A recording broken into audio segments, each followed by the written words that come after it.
Selah. I think this was Martin Luther's favorite psalm. Maybe it's your favorite psalm as well.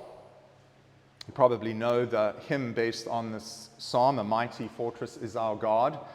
I think if we could sum up what the psalmist is trying to convey, the sons of Korah here, be verses 10 and 11, the crescendo or the climax of this beautiful piece of poetry that was sung and meditated and prayed from ancient times into the present. "Be still and know that I am God. I will be exalted among the nations. I will be exalted in the earth. The Lord of hosts is with us. The God of Jacob is our fortress, Selah." In what words of incredible comfort. If we consider the present state of the world, the wars, the political unrest, battleships literally in our bay. If you've been onto the Indian Ocean side recently, kind of disturbing.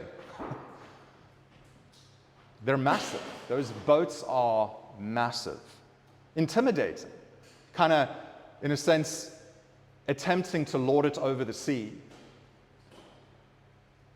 And yet even those incredible acts of human technology, symbols of war and human domination, be taken out.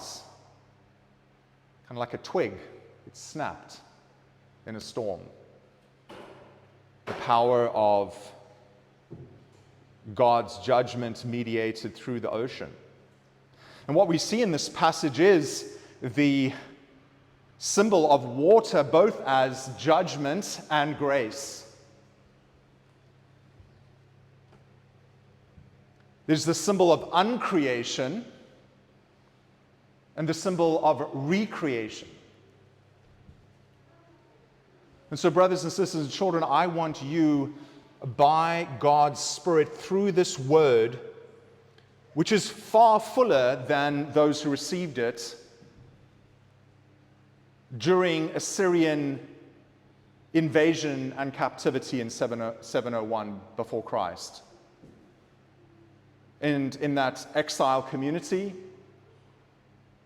we are on the other side of King Jesus, overcoming the floodwaters of God's judgment, having water spraying from his side, being speared, and then blood at the same time. This Jesus ensures that the God of Jacob is your fortress, and that God's dwelling is in our midst in a special way. His habitation is being mediated and communicated in a profound way through the ministry of the Word.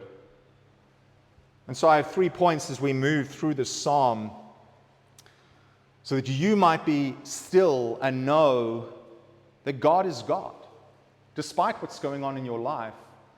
Maybe the political unrest in this country and abroad doesn't bother you too much.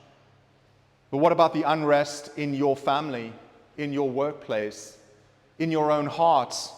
The battle with the world, the flesh, and the devil, that unseen war. The first is, and this is verses 1 through 3, refuge in cosmic chaos. The second, verses 4 through 7, God is present in his city.